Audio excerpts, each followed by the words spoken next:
Hello दोस्तों, आपका स्वागत है मेरे यूट्यूब चैनल स्पेशल क्लासेस में। तो ये जो टेस्ट वॉल्यूम 2 है, जो कि सबके पास उपलब्ध है, सबको जो पीडीएफ दिए गए हैं उसमें सबसे पहले यही दिया जाता है कि ये जो वॉल्यूम है 1, जिसमें कि टेस्ट सीरीज 1 से लेकर 10 तक दिए जाते हैं, उसी का एक्सप्लेन हम कर रहे हैं। क्वेश्चन नंबर 1 से लेके टेस्ट सीरीज 2 में वॉल्यूम 2 का टेस्ट सीरीज 2 का 13 से शुरू करेंगे। 1 से लेके 12 तक हमने कराया था, 13 से आज शुरू करेंगे।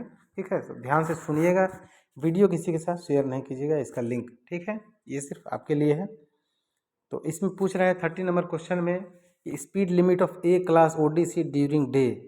ए क्लास ओडीसी का डे में स्पीड क्या होता है, तो इसका 40 होता है किलोमीटर पर आवर। ठीक है, और इसका जो मूवमेंट है ये भी पूछ सकता है कि A class ODC, B class ODC और सी क्लास ओडीसी का मूवमेंट कब होता है, मतलब कब उसका मूवमेंट होता है। तो ए और बी का पूछेगा तो इसका डे और नाइट दोनों में होता है। ठीक है, ए क्लास और बी क्लास ओडीसी का मूवमेंट डे और नाइट दोनों में होता है, लेकिन सी क्लास का सिर्फ डे में होता है, या ऑप्शन में आपको डे लाइट लिखा रहेगा, तो ध्यान रखिएगा, डे या डे लाइट।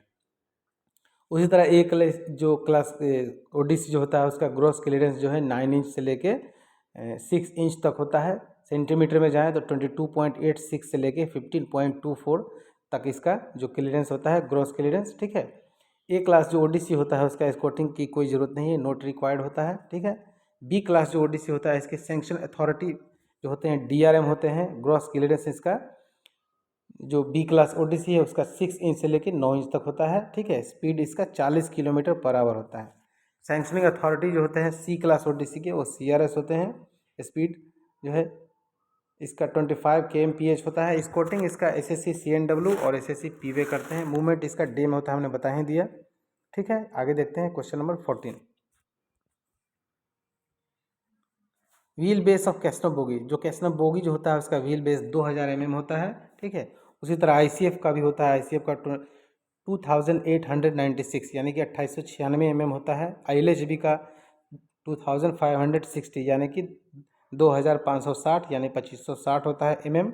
और लोको का जो है 3800 होता है, यानी कि 3800 होता है, यानी कि 3800 इसका जो mm होता है वो व्हील बेस होता है। ठीक है, व्हील गेज भी आपसे पूछ सकता है। व्हील गेज जो एलएचबी है उसमें होता है 1600 ±1, और वैगन और आईसीएफ में पूछेगा तो 1600 +2 -1 होता है। ठीक है, यदि ऑप्शन में एलएचबी का क्वेश्चन हो और ऑप्शन में 1600 ± ना हो, 1600 +2 -1 हो तो वो लगा सकते हैं, लेकिन अगर दोनों रहेगा तो 1600 ± 1 लगाइएगा, क्योंकि एलएचबी का जो व्हील जो होता है गेज वो 1600 ± 1 होता है।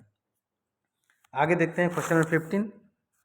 ठीक है, 15 क्या है, 15 नंबर क्वेश्चन है maximum wheel dia of casnub bogie. जो कैसनो बोगी जो होते हैं उसका मैक्सिमम व्हील डाय पूछ रहा है। तो मिनिमम तो 906 होता है, लेकिन मैक्सिमम पूछे तो 1000 mm का इसका व्हील डाया होता है। उसी तरह एलएचबी में पूछेगा तो एलएचबी का नया जो होता है वो 915 mm का होता है, और कंडेमनिंग जो है 845 होता है, 855 होता है। यदि ऑप्शन में 855 रहेगा तो वही लगाइएगा, नहीं तो 845 लगाइएगा। आईसीएफ जो होते हैं उसका भी 915 mm का नया व्हील होता है, लेकिन जो कंडेमनिंग होता है वो 825 होता है। सॉफ्ट इशू साइज भी आपसे पूछेगा आईसीएफ में, तो 837 में होता है, 837 mm का होता है। ठीक है, बॉक्सन एस और बीएलसी का अगर पूछे तो न्यू में 840 mm होता है, और जो कंडेमनिंग होता है वो 780 mm का होता है। उसी तरह ईमू में पूछे, ईएमयू उसमें जो नए व्हील होते हैं 952 mm का होता है, 952, और कंडेमनिंग 857 mm होता है, याद रखिएगा। मेमो में अगर आपसे पूछता है कि मेमो के जो व्हील हैं उसके क्या न्यू में क्या है, कंडेमनिंग क्या है, तो न्यू जो व्हील होता है 952 mm होता है, और कंडेमनिंग जो होता है 877 यानी कि 877 mm का होता है। लोको में अगर आपसे पूछे जो कंडेमनिंग व्हील है, न्यू व्हील है, तो न्यू व्हील 1092 होता है, यानी कि 1092 होता है, 1092 होता है, या कंडेमनिंग जो है 1016 होता है, यानी कि 10,016। याद रखिएगा। 16 के देखिए question number 16। Colour of BPC of premium rack के बीपीसी का जो कलर होता है वो क्या होता है। तो जो रैक होते हैं वो 3 प्रकार के होते हैं, एक प्रीमियम होते हैं, एक सीसी रैक होते हैं, और एक इंड टू इंड रैक होते हैं। ठीक है, तो ये तीनों के बीपीसी के अलग अलग डिफिनेशन है, अलग अलग कलर है, अलग अलग उसका जो क्या है वैलिडिटी है। तो सीसी रैक जो होता है, यानी सबसे पहले बीपीसी जो आप जानिए ब्रेक पावर सर्टिफिकेट को कहा जाता है बीपीसी। ठीक है, वो हर लोको, ट्रेन, LHB ICF सब के लिए होता है BPC, कुछ ना कुछ सबकी वैलिडिटी होती है, ठीक है। चलिए, तो CC रैक का जो होता है कलर होता है BPC का, वो येलो कलर होता है। ये एग्जाम में बार बार पूछता है और आपको याद रखना है कि जो CC रैक होते हैं, जिसको कि क्लोज सर्किट रैक कहा जाता है, और क्लोज सर्किट रैक का जो BPC का जो कलर होता है वो येलो होता है। इसके जो BPC होते हैं ओरिजिन स्टेशन पर या मिनिमम जो होता है 100% होता है। पूछेगा कि CC रैक के BPC का जो परसेंटेज होता है वो कितना होता है BPC, तो 100% होता है। इन रूट में अगर आप पूछे CC रैक का यानी कि क्लोज सर्किट रैक का, तो 90% इसका जो है ये इन रूट में BPC का परसेंटेज होता है, ठीक है। आगे देखते हैं, BPC जो है वो CC रैक का 100% इन रूट में 90% हो गया, ठीक है। कलर येलो हो गया, ठीक है। वैलिडिटी अगर आपसे पूछे CC रैक का, तो 6000 किलोमीटर या 30 डेज, ठीक है। या आपको ऑप्शन में रहता है 7500 किलोमीटर या 35 डेज, दोनों में से कोई ऑप्शन में रहेगा तो वही आंसर लगाइएगा। इसमें CC रैक में क्या है कि 5 डेज का ग्रेस पीरियड दिया जाता है व्हेन रैक क्या है moving towards base depot. Base depot में अगर आ रहा है कोई अनलोडिंग करके, तो 5 डेज का ग्रेस पीरियड दिया जाता है, ठीक है। अच्छा, अगर इसमें किलोमीटर नहीं लिखा गया है, BPC जो बनता है BPC सर्टिफिकेट, तो उसमें किलोमीटर गार्ड के द्वारा या ड्राइवर के द्वारा, लोको पायलट के द्वारा भरा जाता है। यदि नहीं भराया जाता है तो BPC की वैलिडिटी जो है कम हो जाएगी, और कितने दिन हो जाएगी, 20 डेज हो जाएगी। और ये क्वेश्चन भी आ चुका है, तो इसको भी याद रखिएगा।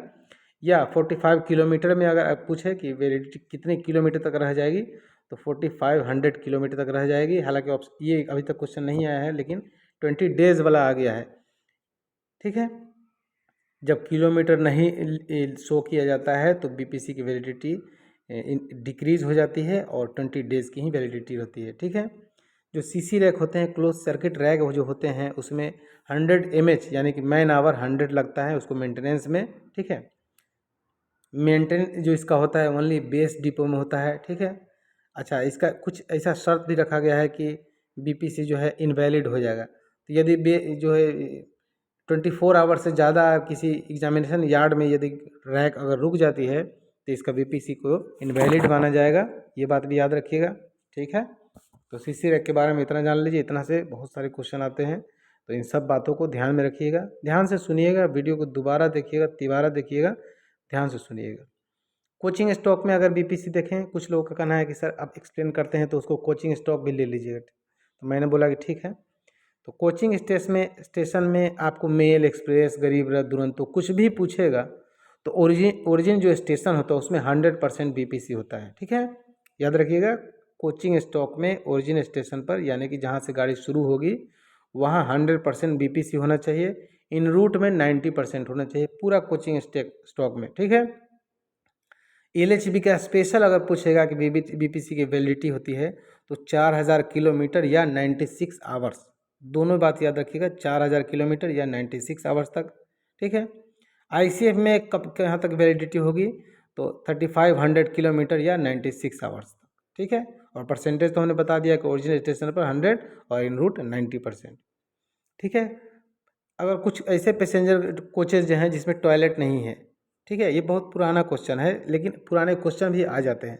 जैसे रेलवे में वैक्यूम ब्रेक भी नहीं चलता है, लेकिन वैक्यूम ब्रेक से क्वेश्चन आते हैं। CDTS नहीं चलते हैं, लेकिन CDTS से क्वेश्चन आते हैं। तो इस क्वेश्चन को भी इग्नोर नहीं कीजिएगा। जो पैसेंजर कोच है विदाउट टॉयलेट है, तो उसमें 3500 किलोमीटर या 7 डेज की BPC की वैलिडिटी होगी।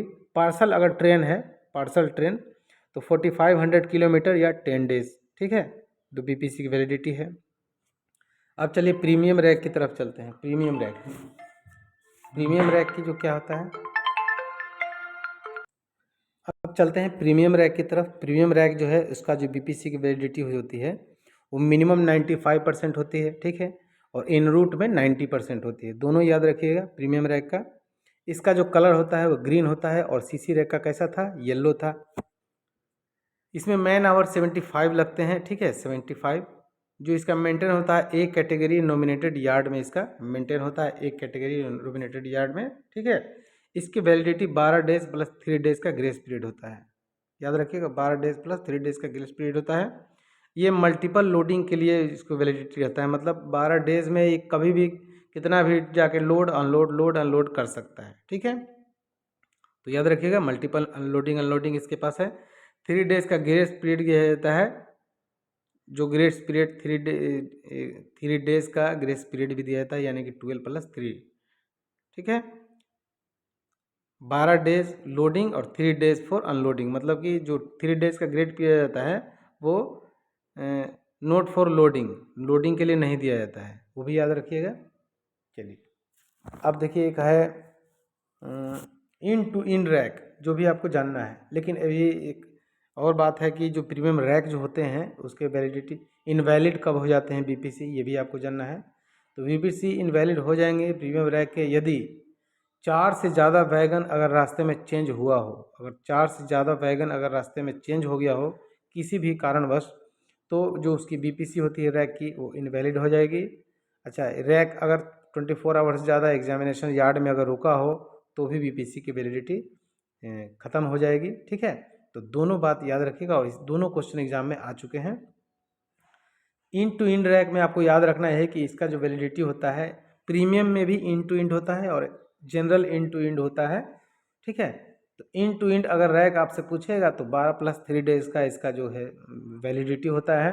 बीपीसी का परसेंटेज 90 होता है, 90%, और कलर इसका वाइट होता है इन टू इन रैक का। ठीक है, premium in two in rake अगर आपसे क्वेश्चन पूछता है तो उसका कलर वही लगाइएगा जो प्रीमियम में है, यानी कि ग्रीन लगाइएगा।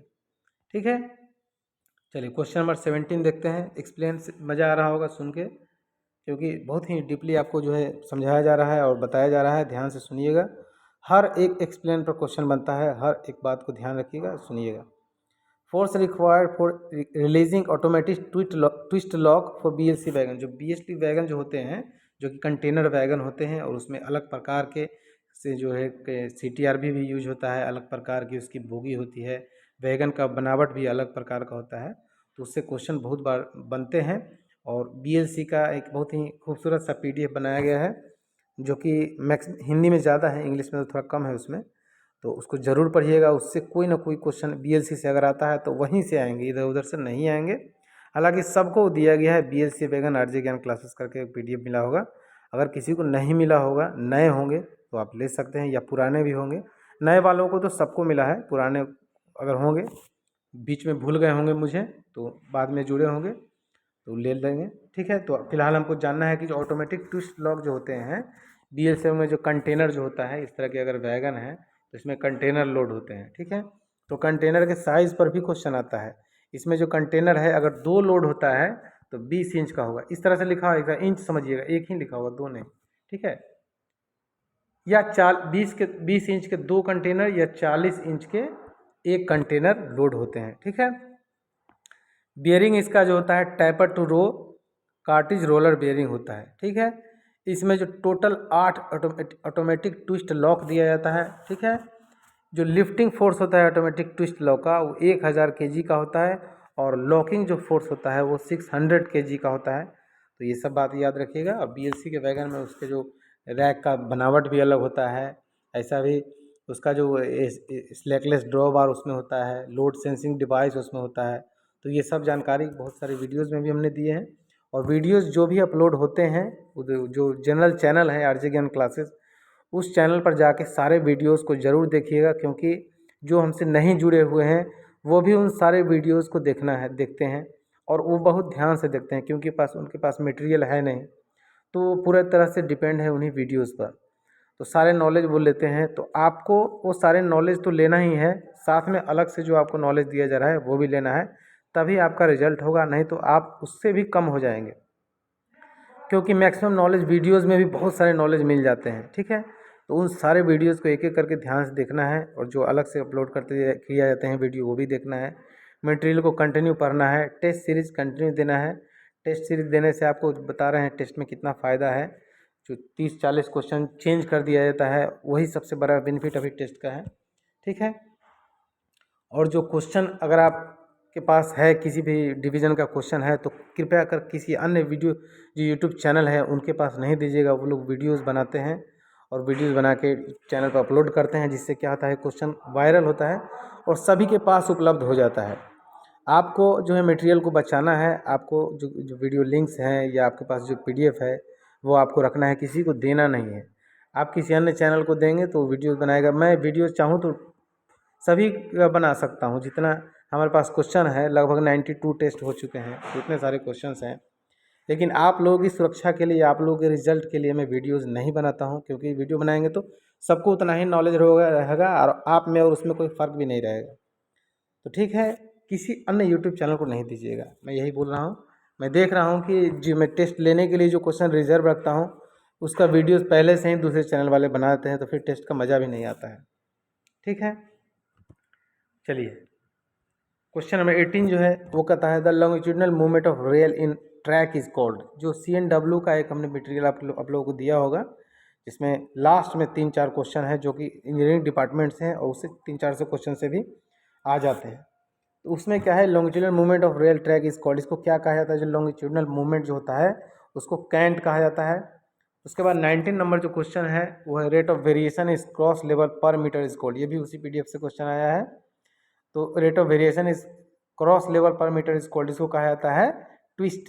ठीक है, 20 नंबर जो क्वेश्चन है कांट और super elevation is provided eight. ठीक है, तो इसका हो जाता है कैंट और सुपर एलिवेशन कर्व्स हो जाता है, कर्व्स। ठीक है, डी हो जाएगा। चलिए 20 तक अभी तक कंप्लीट हो गया है। अब आगे का जो क्वेश्चन होगा उस तरह कम क्वेश्चन ज़रूर बनाऊंगा, लेकिन ज़्यादा एक्सप्लेन करके कोशिश करूंगा कि जो भी उस क्वेश्चन के इर्द गिर्द क्वेश्चन बनता है वो सारे आपके एग्ज़ाम में आए और आप उसको सही भी कर पाएँ, आपका रिजल्ट जल्दी हो। आपके रिजल्ट के लिए दिन रात प्रयास करता रहता हूँ दोस्तों। तो ठीक है, जुड़े रहिए, बने रहिए। इस वीडियो को कहीं भी शेयर नहीं कीजिएगा। धन्यवाद।